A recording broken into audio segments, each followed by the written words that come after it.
Olá, meu irmão, minha irmã. Que a paz de Deus esteja dentro do vosso coração. Como é que está meu irmão? Como é que está minha irmã? Como é que está a vida? É, Graças ao bom Deus, nós tivemos a oportunidade de viver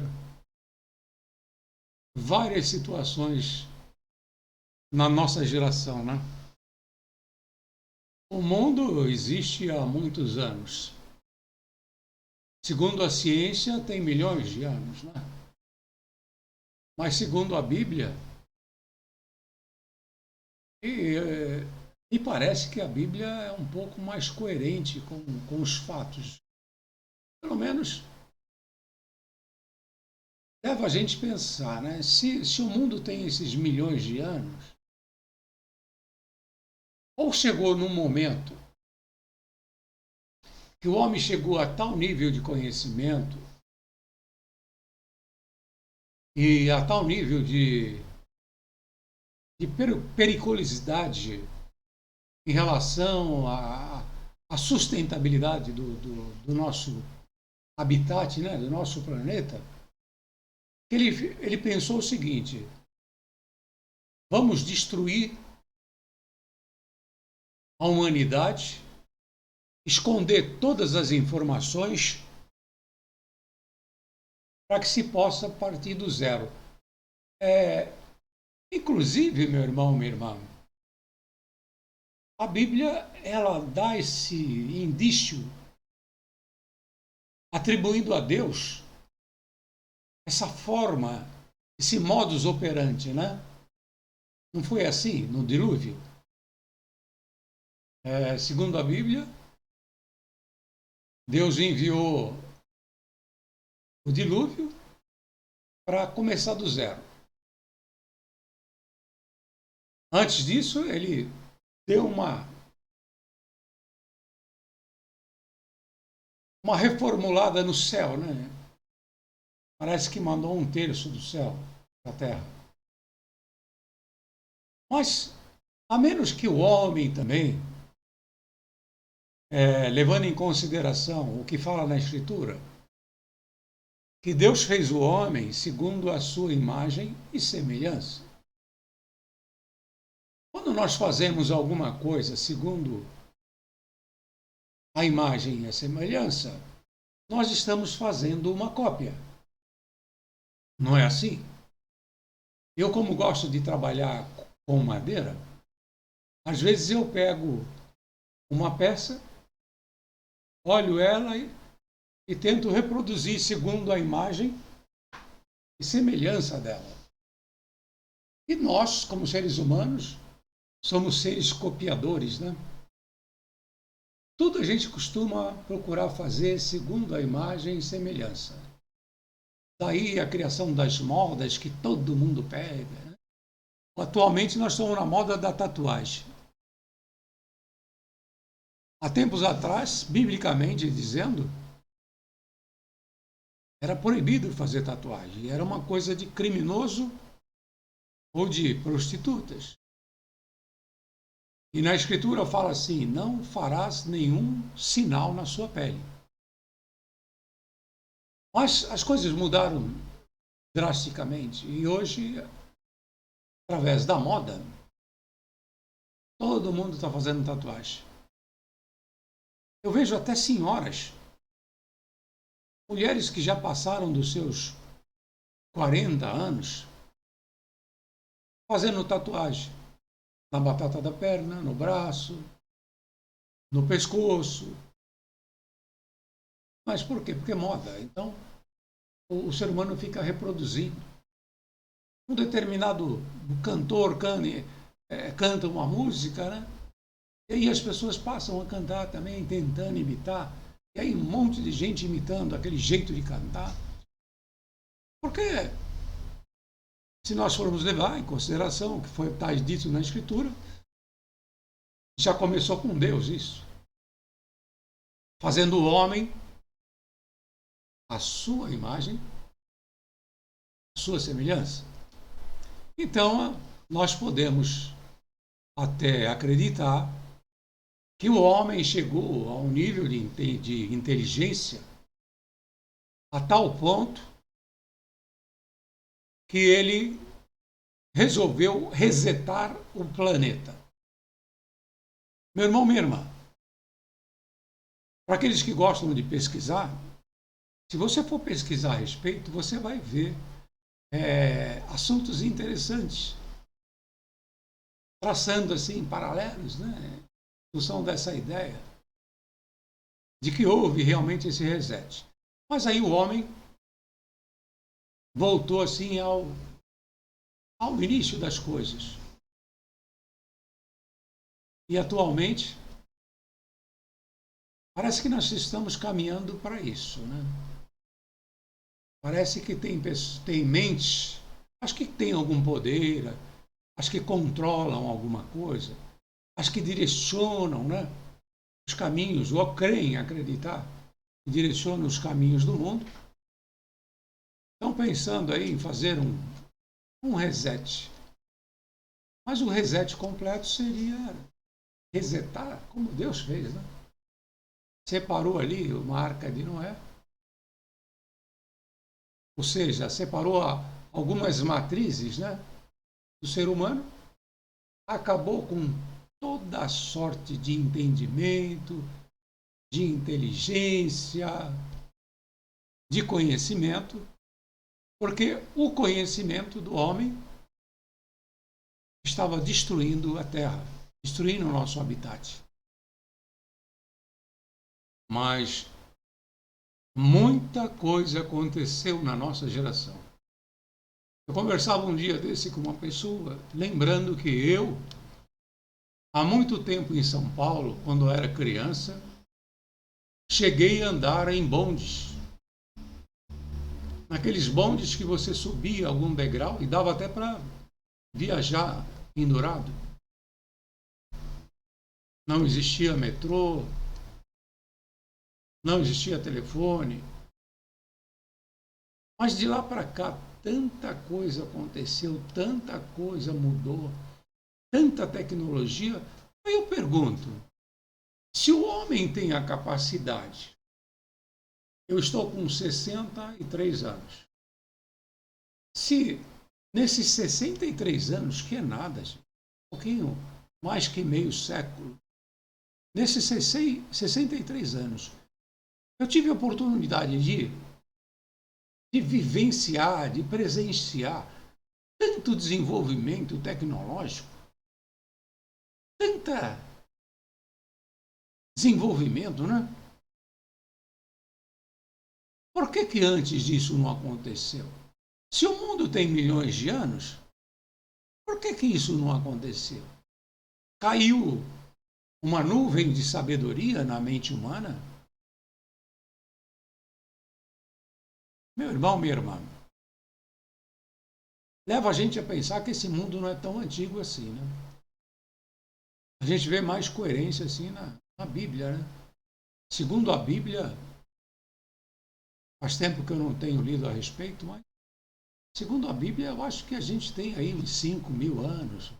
Se eu errei, alguém coloca aí nos comentários, mas é por falta de lembrança. Mas é pouco tempo, da vinda de Cristo para cá, 2024 anos.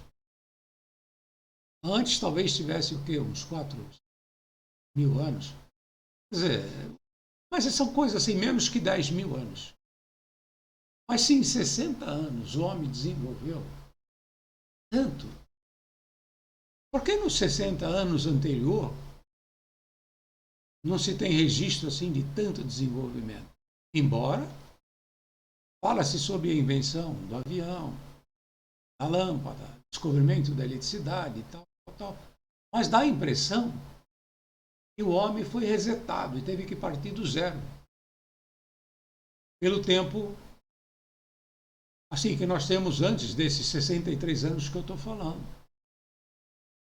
Se alguém disser assim que o homem era muito burro, não tinha a inteligência que tem hoje, eu diria que não. A gente pega alguns livros antigos, né, datado assim de 1800 e pouco, A gente vê mentes tão brilhantes, né? Homens, geralmente são os homens, né, que escreveram alguma coisa, algumas poucas mulheres, mas com a mente tão brilhante, às vezes você percebe até muito mais brilhantismo do que os homens da atualidade. Então, alguma coisa não encaixa, alguma coisa não bate. Por que que nos 100 anos antes, 200 anos antes, 300 anos antes, o que que o homem ficou fazendo? Ficou parado? Não inventava nada, não fazia nada? É uma possibilidade. Há uma possibilidade que o mundo era dividido entre famílias, entre reinados, e esse pessoal não era chegado a fazer nada, mas comandavam, né? Então ninguém tinha oportunidade de estudar, desenvolver. Aí quando surgiu a classe média,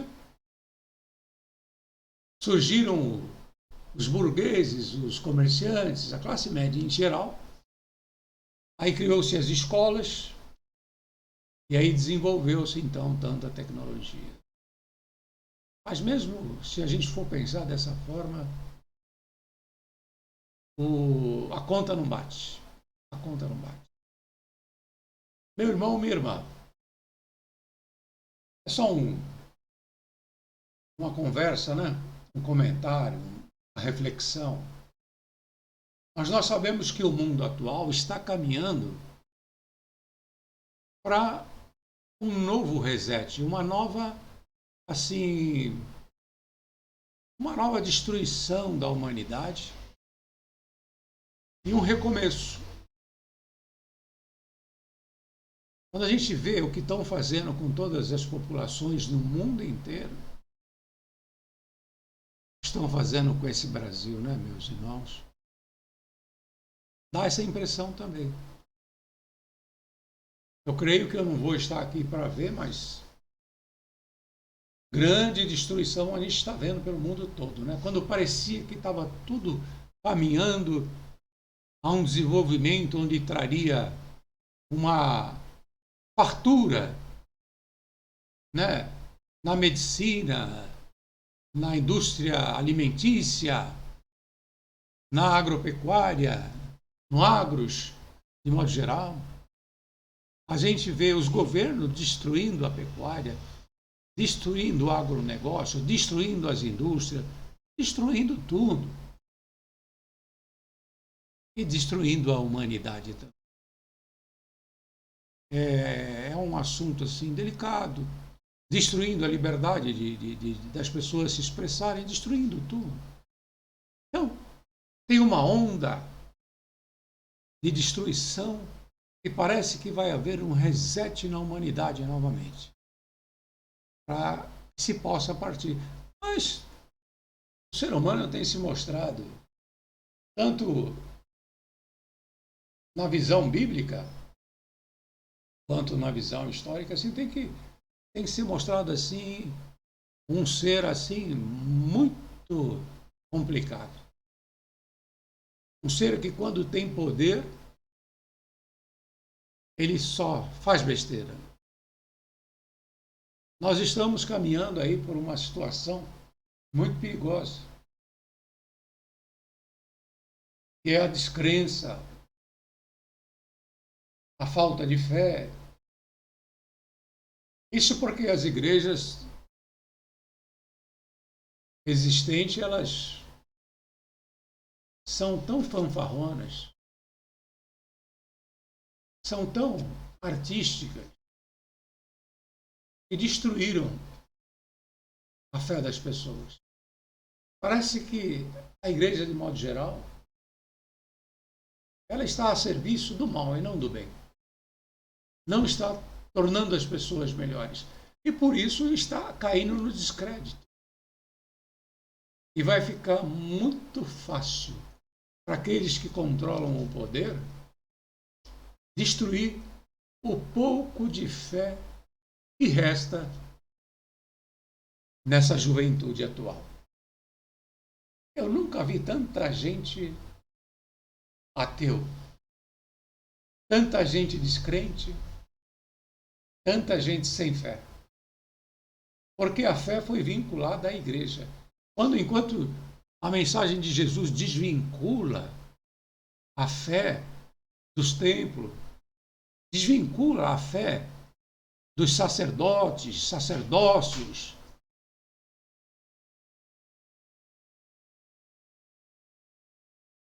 Quando eu digo falta de fé, eu estou falando dessa nova geração. A nossa geração viveu muitas experiências e muitas experiências espirituais, experiências de fé. Mas a nova geração que aí está chegando não, está aqui e vai viver os próximos anos, é uma geração que não acredita mais nas igrejas, por consequente, não acredita também em Deus. Meus irmãos, minhas irmãs, eu não tenho assim uma opinião formada em relação a tudo isso. Eu só estou observando. Eu estou refletindo a respeito do que a gente está vendo. Não sei aonde isso vai dar. Não sei se realmente vai haver um recomeço. Não sei se aquele que criou todas as coisas, do qual nós chamamos de Deus, está preparando um novo recomeço, mais um. Eu, sinceramente, eu não tenho uma opinião formada a respeito dessas questões. Só estou comentando. E nós vivenciamos muitas coisas. E o que nós estamos vivenciando agora, não vamos colocar aqui daquele jeito religioso, né? É o final dos tempos, é o apocalipse, é tanta coisa. Não. Mas são tempos, no mínimo, estranhos, né? Meu irmão, minha irmã, eu me senti assim, não, senti de conversar esse assunto com meus irmãos, minhas irmãs. E eu gostaria de propor aos meus irmãos e irmãs que gostaria de conversar a respeito desses assuntos da vida, das igrejas, assuntos espirituais, né? Conversar, fazer pergunta, responder perguntas. Tem tantas pessoas que assim já ouviram meus vídeos, né? Mas nunca tiveram essa oportunidade. Eu estava pensando, melhor do que ficar falando, seria conversar. Então, se tiver algum irmão ou irmã que tem interesse, não precisa de muita coisa. Basta você ter um celular e uma conta no YouTube. Aí nós podemos fazer uma live e nessa live vai aparecer o meu perfil de um lado, o perfil do irmão ou irmã do outro lado, às vezes até de 2, 3 irmãos, né? Seria bom se isso acontecesse. Uma forma da gente se reunir e conversar sobre os assuntos diversos, principalmente assuntos espirituais. Mas assuntos diversos, com todo respeito, respeitando a posição do outro, porque sabendo que nós não somos dono da verdade, e o que uma pessoa pensa hoje, amanhã pode pensar diferente, mas é interessante, né? Pegar várias impressões, mas, acima de tudo, ter essa oportunidade de conversar e outras pessoas também terem acesso ao vídeo e ver o que foi conversado. Então, se algum irmão ou irmã se sentir assim, um pouquinho de coragem, é uma coisa simples de fazer. E que começa de uma forma e aí vai, aos poucos vai se desenvolvendo e nós vamos ficando cada vez melhor nesse bate-papo numa live. Procura saber, meu irmão, minha irmã, geralmente os irmãos e irmãs que me seguem Já são pessoas assim de uma certa idade, né? Como eu, um pouco menos, um pouco mais, mas procura saber, com um filho, com uma neta, com um neto, como fazer uma live. É muito simples. E vamos tentar. Vamos ver se Deus abençoa, né, essa ideia da gente poder estar conversando acerca dos assuntos que preenchem a nossa mente e coração. Geralmente são assuntos ligados a Deus, ligados à Bíblia, ligados à moral, os bons costumes, ligados às coisas boas e saudáveis desta vida. Fiquem todos na santa, gloriosa paz do nosso Deus. Amém.